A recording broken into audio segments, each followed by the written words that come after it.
All praises are due to Allah, Lord of the universes. All praises are due to Allah who created our father Adam alayhi salam from water and clay.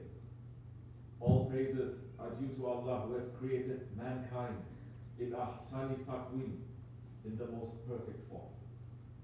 All praises are due to Allah who has raised us from the nation of His beloved Habibullah Sayyidina Muhammad alayhi salam.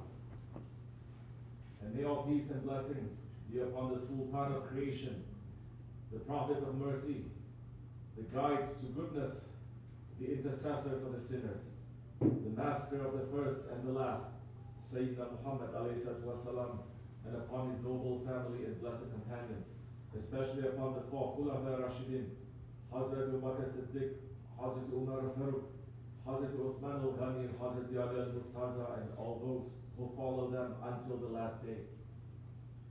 Ya ayyuhal mu'minun, O believers, welcome to you on this holy day of Jumma, the last Jumma of the month of Shawwal. Welcome to you as we are about to enter into the month of Zulqa'dah, and as we are getting ready for the month of Hajj and the day of Qurban. Ya ayyuhal mu'minun, Allah subhanahu wa ta'ala has not created us for nothing. Allah subhanahu wa ta'ala has created us for a reason and with a purpose. And He is saying subhanahu wa ta'ala, Jalla wa ala, in the Holy Quran, in Surah Al-Imran, Bismillah ar-Rahman ar-Rahim. Indeed, in the creation of the heavens and the earth, and the changing of the night and the day, are signs for men of understanding, who remember Allah while standing or sitting or lying on their sides and give thought to the creation of the heavens and the earth, saying, Our Lord, you did not create this for nothing. Exalted are you above such a thing. Then protect us from the punishment of the fire. Sadaqallahu al-Azim. And another surah, Surah Takwir, Allah subhanahu wa ta'ala is giving a message to the people of understanding, saying, Bismillah ar-Rahman ar-Rahim. When the sun, with its spacious light, is folded up, when the stars fall, losing their glimmer, when the mountains vanish like a mirage, when the she-camels, 10 months pregnant, are left untended, when the wild beasts are herded together, when the oceans boil over with a swell, when the souls are sorted out, when the little girl who was buried alive is questioned for what crime she was killed, when the scrolls are laid open, when the world on high is unveiled, when the blazing fire is kindled to fierce heat, and when the garden is brought near, then shall each soul know what it has performed. So I swear by the retreating stars, those that run their courses and disappear, the night as it closes in, and the dawn as it breathes away the darkness. Verily, this is the word of a most honorable messenger, dressed with power, with a rank before the Lord of the throne, with authority there, faithful to his trust. And your friend Muhammad ﷺ is not a person who is crazy. Without a doubt, he saw him in the clear horizon. And Muhammad is not a withholder of the knowledge of the unseen. And the Quran is not the words of the accursed Shaykh. So where then are you going? Verily, this is no less than a message to all the worlds. For whoever wills among you to take a right course, and you do not will, except what Allah wills, Lord of the worlds. Sadaqallahu al-Azim. O believers, Allah subhanahu wa ta'ala in this surah is giving a description of the end of times and of the oncoming of the day of judgment. And He is giving these signs and descriptions as a warning to the children of Adam. And after giving this warning and after confirming the message of the Holy Prophet ﷺ, and after praising him, Allah subhanahu wa ta'ala asked us a very, very simple question. Where then are you going? It is a very simple question. But it is a very big question. And it is a question that every human being that has ever lived on the face of the earth who really sits and contemplates has to ask himself, where then are you going? And for us to answer that question and know where we are going, we have to look first at where we are. What we are supposed to do, where. Believers, where we are, it is not only where we are physically in the world. It is also where we are in time. And without a doubt, we are in the Ahir Zaman. We are in the age of tyranny. We are in the second Jahil, the second period of ignorance. So what is it that we must be busy with in this end of times? What must the one who is looking for safety and the pleasure of his Lord do in this end of times? If we look at the Muslim world, if we look at 21st century Muslims, we find that majority do not know the answer to this question. Yes, because we find that we do not know where we are going. Because as our Shaykh is saying, Muslims today, we have lost our compass. There are some from the Muslims who say, in this end of time, we must completely disappear. We must hide our Islam. We must blend in and be in identity with the unbelievers. If we do that, then people will accept us. And we will live in peace. And we'll be able to participate in dunya and relax. If the people want to accept homosexuality, we will also accept. If the people want to accept adultery and all the wrong actions, we will also accept it. If the people want to break every law of Allah, then we will accept it. This is a very dangerous game that we are playing in front of Allah subhanahu wa ta'ala, because the believer, he must stand for truth. And if he cannot stand for truth through his hand or his tongue, at the very least his heart must stand up for the truth. So if we forget that the truth is, if we forget what the truth is, and we accept every battle, we have already lost. We have already become the tools of Dajjal. We're going to be from the losers. And on the other side, there are those who say everyone in this world is evil. Nobody in this world is on Tawheed. The Muslims are not on Tawheed. They're not believing Allah properly and sincerely. The non-Muslims are not on Tawheed. So, they are all not on Tawheed except for themselves, so we must kill all of them. They adopt the twisted ideology of the heretics of Islam, like the Kharijis and Ibn Taymiyyah and Abdul Wahab, and say that those who commit any disobedience, those who commit any wrong, they are wajib al-qatl, that they must be killed. It is obligation for them to be killed. And so they go around killing. And they say through this killing, through this terrorism, through this cruelty, we are standing up for the truth. And we are fulfilling the mission of the Prophet. They are the misguided ones. They are not only misguided, they are evil. The Holy Prophet ﷺ said in his Hujjatul Wada, in his farewell sermon, do not go back to disbelief after me by cutting the necks of one another. So we find that these are the paths that today's Muslims, majority of people, that is where they are going. And one in reality is supporting the other.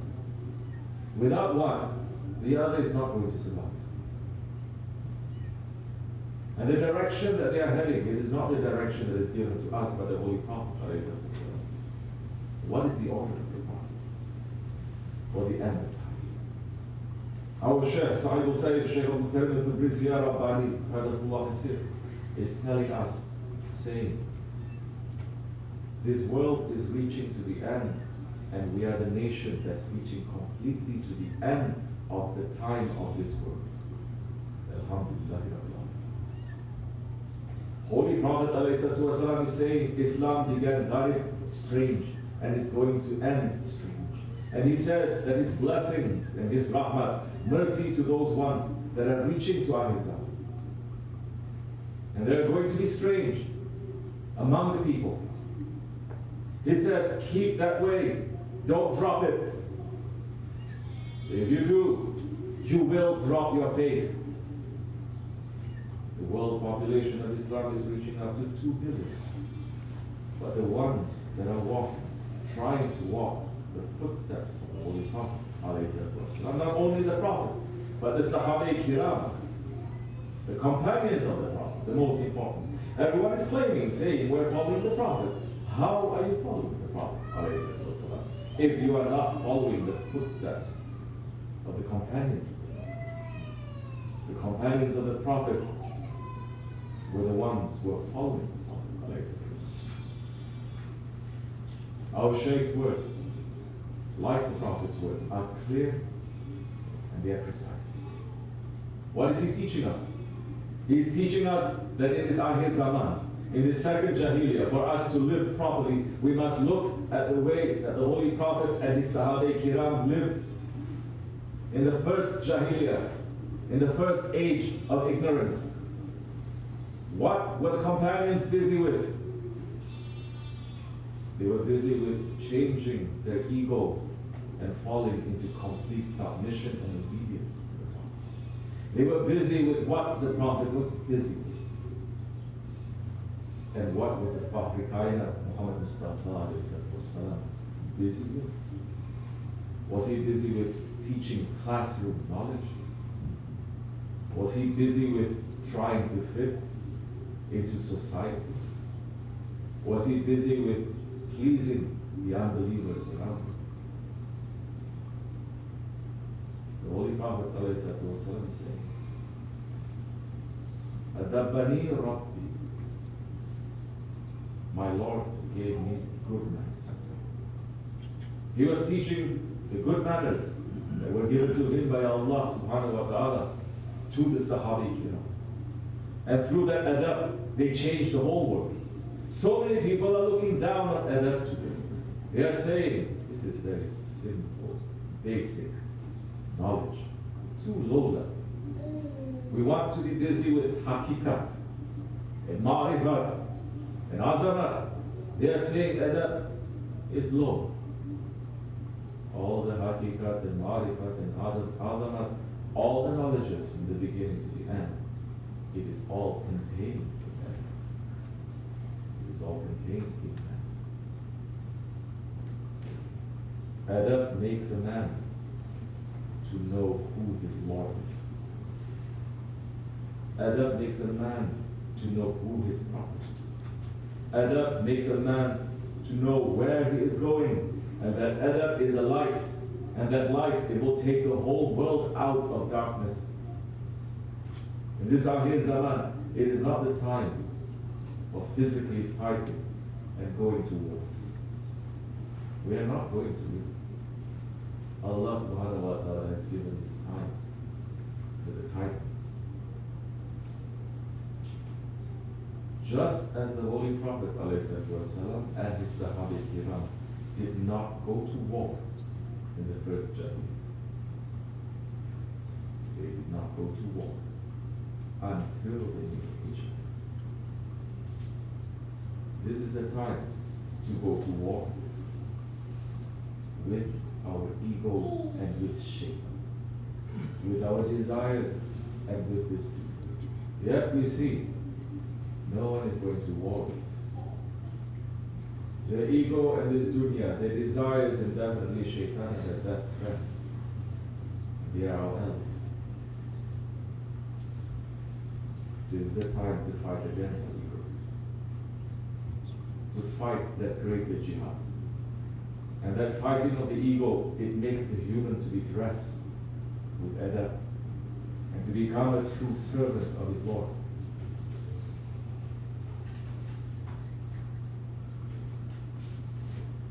We are living in America. Alhamdulillah, through our Shaykh's blessings. We are traveling across America. Traveling for the sake of Allah. It is a very big sunnah. And it is a very big principle of Tariqah. Because it makes a man to reflect and to learn. And what we are seeing traveling across this nation is that the souls of the people are crying. And their souls, they are desperate for the light of the Holy Prophet ﷺ and the light of the awliya Allah. When they see anyone who is carrying that light, who is coming with that adab, you see that the spirits, they're finally, they are in peace. Not to preach, not to hand out pamphlets,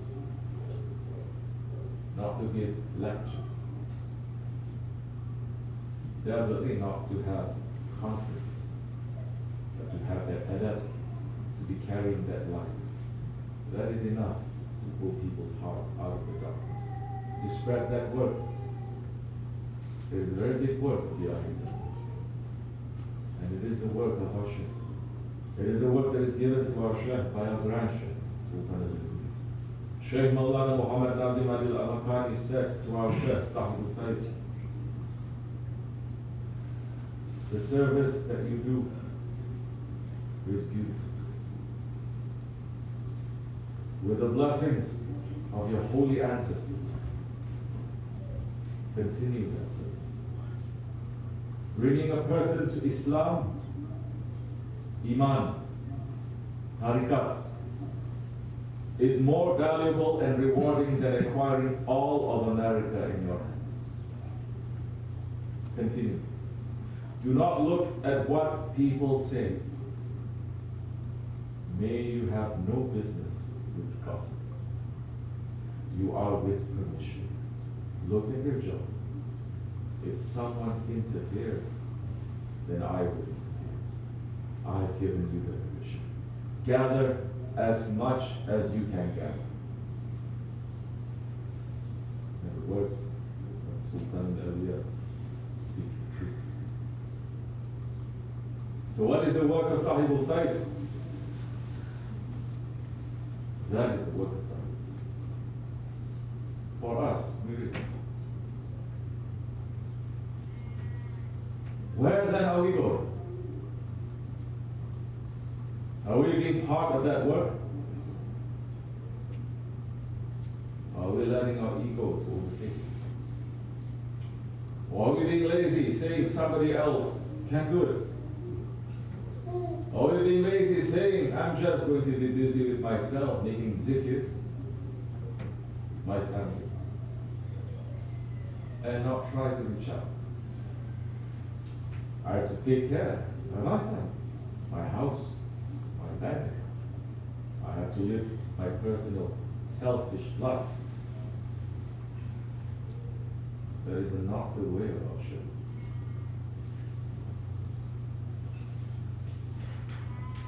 The way of our Shaykh. The Holy Prophet ﷺ said, the way that you live, that's how you will die.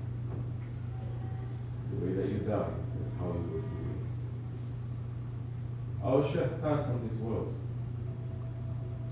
as a Shaykh because he lived as a Shaykh. And he will be raised as a Shaykh. Because he gave up everything. He gave up from his life. He also gave up from his family. He also gave up from his relations. He gave up from the things that he loved and the people that he loved. So many betrayed him.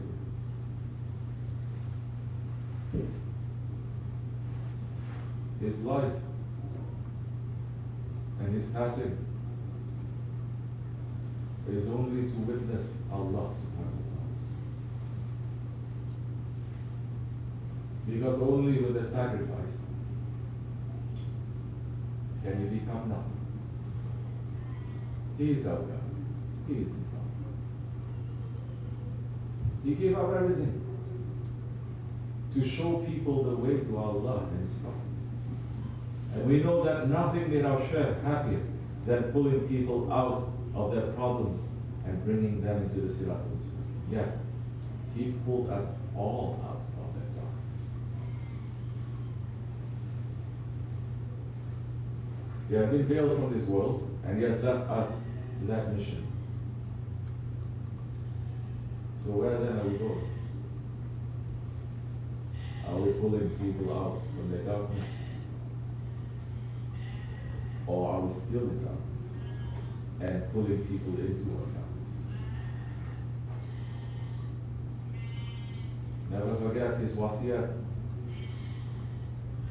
SahibulSaif, Allah raised his station. Said, believers must carry their proper manners outside. And when people look at them, the appearances of the Holy Prophet ﷺ, the appearances of your Shaykh must appear through you to them. When that appears, then they have no choice but to love in their hearts. This is our duty. We cannot do more than that. We have to try our best to do whatever is given to us to try to save ourselves and as much as we can others from that fire that is coming.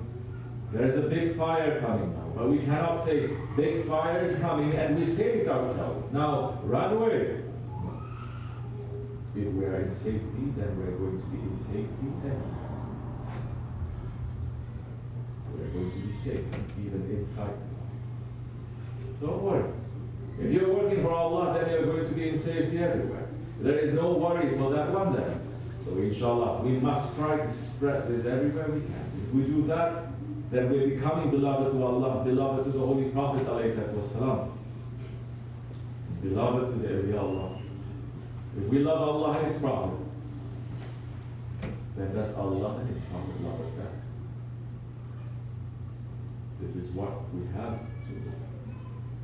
And the only way we can get that love in return is if we are running to bring people out of that mess that we are in. Then Allah will love you. If Allah loves you, then you don't need anything. His Prophet ﷺ informed every Allah, everyone will love you. All those who love Allah will love you. All who they don't love Allah, they will run away from Him. That's okay. That's better than. Inshallah, we must try a little bit harder. We must not lock ourselves into each other. Even if we are 3 or 4 people, it doesn't matter. It's going to spread. It's spreading. When we came here first, we came as one person. One. All these areas within 100 miles distance in every direction, there was no azan calling. Nobody knew Islam around here and nobody heard anything about it. People are busy with their cows and with their sheep. They were not even sitting and watching television. Slowly they started seeing and asking, oh, what is this? What is that? Word passed from one to another, and it's spreading. They're hungry. Now in a short time they know that there are Muslims living here. These Muslims, they are not like those ones that the television is showing. There's all that terror and all those kinds of nonsense. It's because we are trying to bring out the manners of our Shaykh. The manner of our Shaykh is the most perfect in the divine presence. So believers, let's renew our intention to carry this mission of our Shaykh forward, so that we may be from those who are beloved of our Shaykh. continue this way. Now,